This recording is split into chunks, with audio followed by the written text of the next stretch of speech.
Hi friends, my name is Sunil Sharma and you are watching Career Talks, where we share real work experience of professions from various roles. So today we have Rogi Dan Dulk with us, who is a Scrum Master and Agile consultant, who is working here in Netherlands. So welcome Rogi, and Thank you for having me. yeah. Before we start, if you can tell us about yourself, your past experience and all those things a little bit. Okay, well, I'm Rogier den Dulk. I'm 43 years old. I've been Scrum Master pretty much for the better part of 9 years in various companies, from media to telecom to energy, and enjoy my work a lot. Um, I started out basically as a all-round IT engineer. I've programmed, I've done network and system management.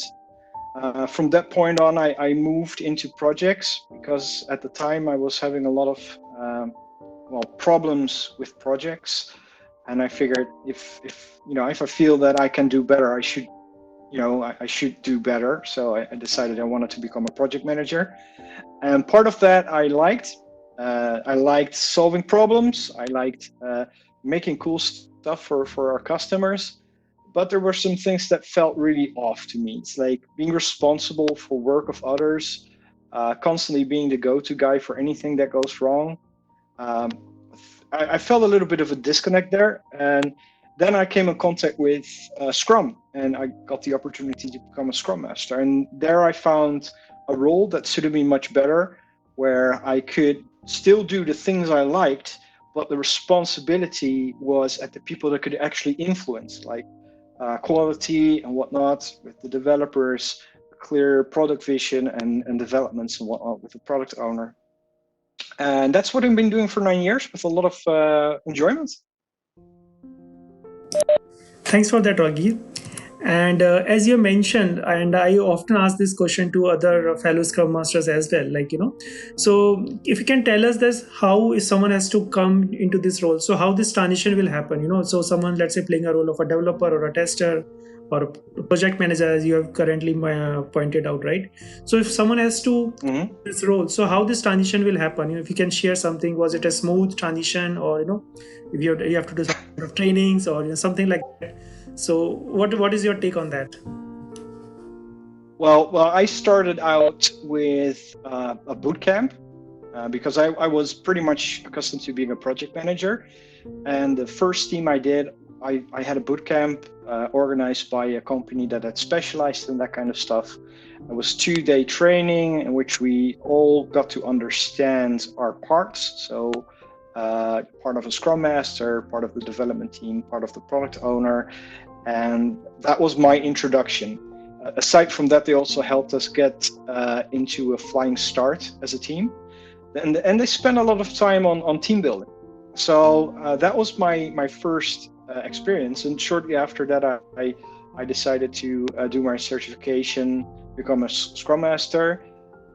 So I became I got my PSM1 certification, and that's the paperwork part of it. Now, I would be lying if I would say that transition of becoming a Scrum Master from a previous role is easy. For one, there's a lot of stuff you're not supposed to be doing anymore. For me, I was both IT guy, developer, system engineer, whatnot. So I had a lot of technical knowledge, so I knew how certain things should be done. That's no longer my domain as a Scrum Master. That's for the team to decide how to do it, and that's like a pitfall for a lot of technical Scrum Masters to fall in. Like, they know what should be doing, and they might have an opinion on what might be better. But the thing is, if you're going to push the team to do that kind of stuff, you take away their opportunity to discover and learn for themselves. And that's not your role. Your role is to facilitate the team into learning, doing things better, and making the right things.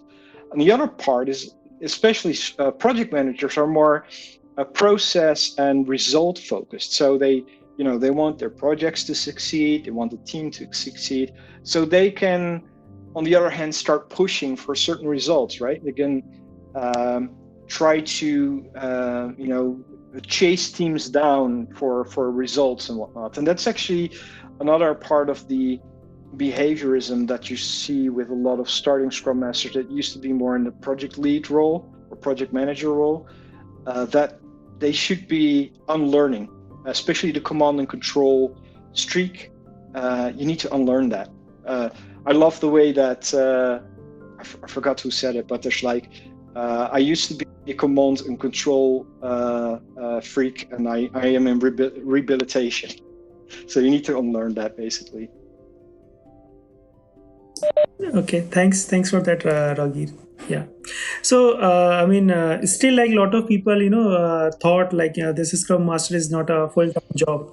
So what is your opinion about it? Like, what does Scrum Master actually do? Let's say someone is don't know anything about this. So if you can just give some pointers like how the whole Scrum Master day looks like. So a Scrum Master, from the people that think Scrum Masters is a part-time job, typically only look at the events that are in Scrum, like the sprint planning, the daily Scrum, the sprint review, the sprint retrospective. Because obviously the Scrum Master has a role to facilitate or make sure that they take place. But that is actually just the fringes of what a Scrum Master does. A Scrum Master coaches, teaches, and mentors a team into a right way of behaving, and the way he does that is very tacit. It's not very tangible. So it's a lot of observation. It's a lot of looking at what is happening in a team. It's looking at team dynamics, really, how people are interacting, how team members are interacting with each other, how teams are interacting with other teams, how the organization is interacting with the team, or the other way around.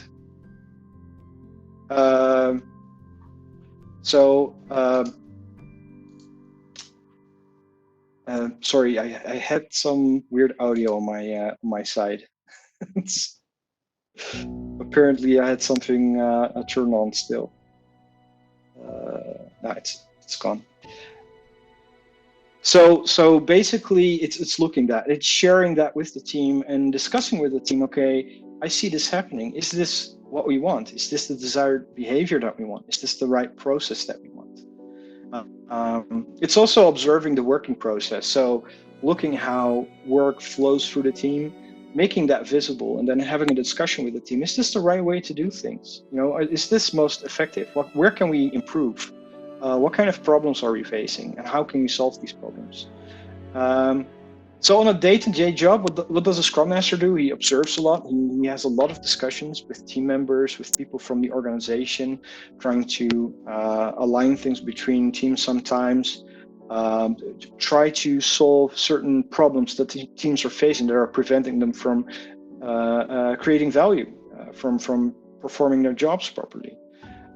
So it's a very all-round a day of activities, and in my experience, most days will never look alike ever.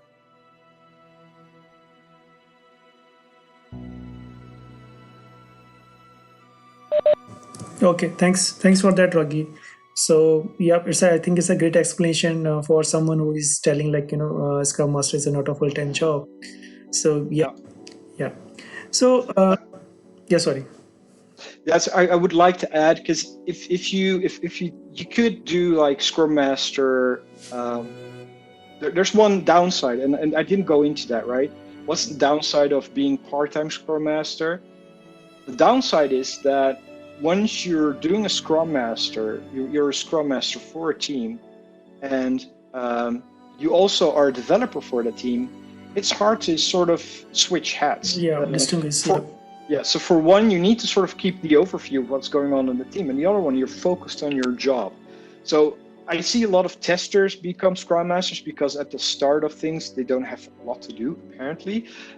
Obviously, if you do test-driven development and whatnot, that's not the case. But a lot of traditional development, you'll see testers mostly on the backside of the whole process end. So they do all the Scrum Mastery stuff.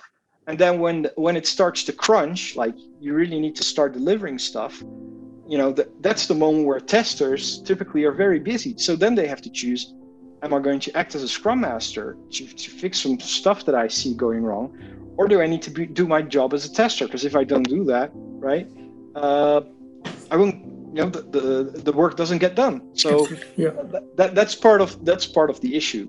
So in my opinion, you could be like a dedicated Scrum Master for one or more teams, not too many teams, because then you run into different problems. But that would be my main preference. Okay. Yeah. Thanks for that. Okay. So as you have mentioned, so someone going to ask you like, how would you prepare to kick off the transition to a Scrum? The team is, or how would you create the first Scrum team as a Scrum? Mm-hmm. So if you want to share like that kind of experience with us, so someone who are not aware about Scrum and all, and so how that transition will happen. Yeah. Well, to introduce people to a Scrum team, basically it's introducing them to being part of a team. That's where it really starts. Scrum is not very hard to explain. It's hard to master, but it's not hard to explain. But the thing that makes Scrum work is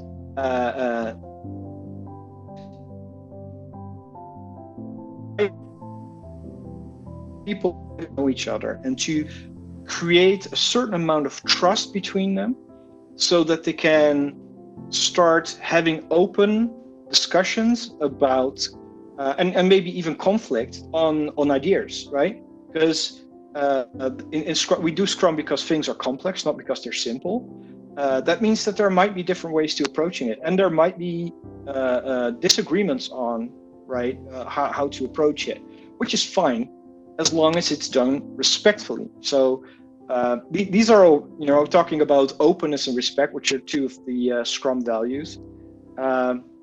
That's basically what I try to create in the team. Another thing I try to do is to give them a common goal, to give them an identity. You see it often with having teams design their own team names, but also having like a mission statement. Okay, this team is we exist because of this. We deliver this to our customers. This is, the world would be missing out on this if we didn't exist, that kind of stuff, which creates a lot of focus and commitment on the team, on focus on the product, on whatever they are going to create, and maybe also what they're not going to create, but also a lot of commitment that, that they are, they're committed to deliver that value.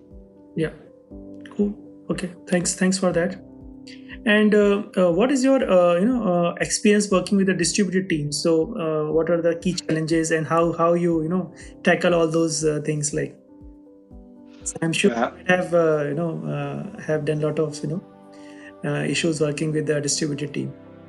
Yeah. So for the viewers, we both worked at the same for a while with distributed teams, and we are both keenly aware of some of the challenges. We both felt the same pain. A lot of and basically this was even enhanced or became even more apparent with the COVID crisis, where most people were forced to work from home. Not just one, 2 locations where like you had. But everyone. Yeah, exactly. So everybody's working from home, and that one of the challenges is that open communication is an issue. Having the ability to just contact people in a very low bar way to discuss certain things becomes challenging. So you need to have the discussion with teams, right? How are we going to keep in contact with each other? How are we going to keep a pulse of what is going on in the team? Because if you only have the daily Scrum and that's your only moment of communication, just keep working. There's very low alignment then within the team to make sure that people are working on the right things. So I encourage people to use all kinds of communication methods, whatever they prefer, really. What they think is like easy access. I often said, I said this at T-Mobile. I still say it. Communication for a team should be like opening a water tap. Once you turn that dial, there should be water coming out. And the same counts for communication when you have distributed teams. Communication should be effortless to make teams work really well. True. Yeah. And you need to have proper tools for collaboration. That means that in a physical room, you'd have a whiteboard or you'd have a wall with stickies.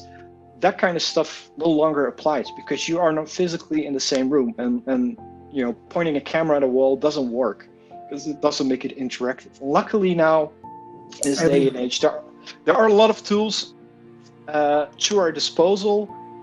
Mural, Miro, there's a few tools out there that can really help create an instant interactive environment where people can easily work, brainstorm ideas, etc. Good. Okay. Okay. So what is like according to you are for few good qualities or attributes or skills that is required for a good Scrum Master? There's actually there's a few things. There's a few I would say behaviors or qualities in a Scrum Master I look for. And there's some competency you need to really have to be really good at the job. If I would sum them up, he needs to be. That means that he leads people in a way, but he facilitates them in order to reach their goal. So he, on the one hand, he sort of shows them the way or where to go to, what to try to achieve. And then goes around, asks them and make sure what do you need in order to get there.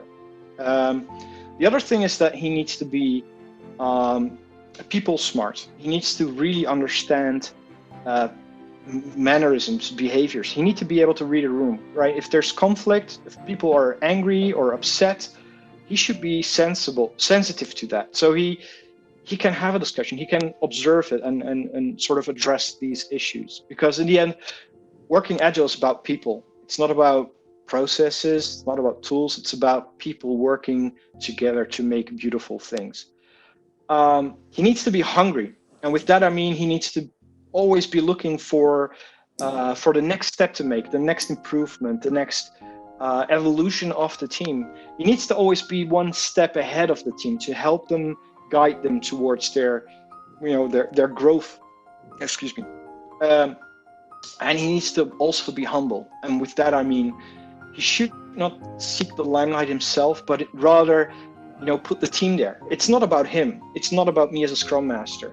I excel and I succeed if my team succeeds. And that needs to be apparent. People that like to stand in front of the crowd and, that it sort of pushes away the team. And it's really about them. Yeah. In order to be a very effective Scrum Master, you need to be self-aware.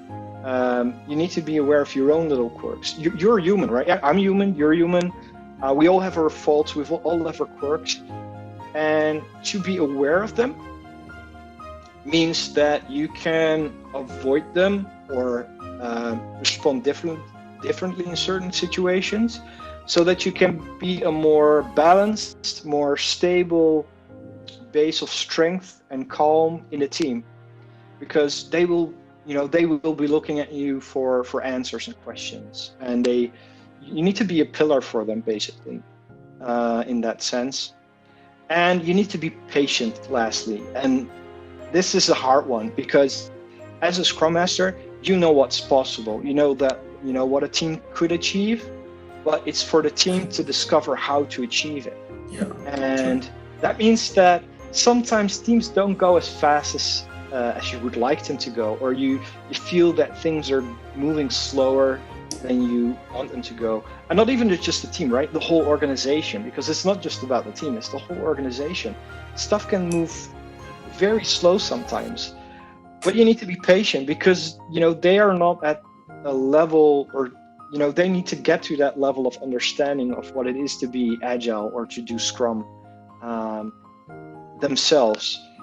And it's always good to sort of occasionally or relatively frequently look back at what you have achieved, and once you have made a success, to celebrate that as well, because otherwise this job gets really frustrating. Yep, true, very true. Okay. Okay, so now I have a very interesting question. So, as a Scrum Master, I'm sure you might have a lot of situation or challenges in terms of mentoring your team. A lot of conflicts will be there in a team, and nowadays when everyone is at home, so you have faced any kind of conflicts within a team or from your other stakeholders or from your organization, and what is the best way of handling? If you can just give us some example and how you have managed that conflict. Um, well, there's several kinds of conflict in my opinion, right? There's like interpersonal conflict, which means that people in the team are not getting along. Fortunately, I have had several situations where that was the case. And as a Scrum Master, you shouldn't try to erase all conflict. It's, for one, it stifles the self-organization of the team, and it doesn't escalate too far. It's okay for teams to sort it out themselves. It's when things get out of hand, where you get like people that you get people start forming factions, and it goes way beyond the subject matter, becomes much more personal, and either name calling or what that's where you intervene, and that's challenging because that means that you really need to try to de-escalate it, and there's several ways for that, but that's always a challenging part of the job. It's unfortunately it comes with the Experience, job. yeah. And believe me, at some point you will have that situation. I would suggest reading up a lot on tactics and strategies on how to de-escalate it, but creating a framework where you can have the discussion, and then to have people more discuss about what they are experiencing rather than what they accuse other people of seeing, right? Just talking about their experiences rather than perceived intention. It helps a lot. So but then it becomes personal. It's like, well, I see you doing this, and that's an observation, and then you describe what it does with you. Why it makes you unhappy, why it makes you angry, why it makes you sad, and maybe add to it, like what would you like to see, right? What are you missing? What are you needing from that person? And then you have more of a open way, or you have like an opening for having a discussion to resolve the conflict. Yeah. Thanks for that, Raghi. Okay. So now we came to end of this session. So I have only one last and interesting question, which I normally ask to all my guests. Like Scrum Master, what is the salary which you can expect over here in Netherlands? As an Agile coach or as Scrum Master, someone who is fresher or someone with experience. So if you can give us some kind of range, so that if someone is coming from other part of world to the Netherlands, so what they can expect. With a lot of my questions, you will know that I will say it again. It depends. It depends on, are you a contractor? Are you in employment? Because that will matter. It matters the years of experience that you have. Sadly enough, it also matters whether you are called Scrum Master or Agile Coach, because in essence, they are very much the same role, except Agile coaches typically can ask more, sadly, which, in my opinion is unjust, but fair enough.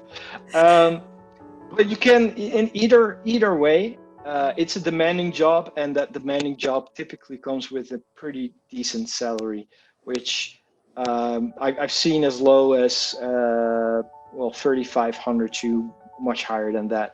I don't really have a view on the ranges of what a person can earn as a Scrum Master. My experience was that when I was a Scrum Master, I could make a very decent and comfortable living out of it. So Okay. that would be my answer.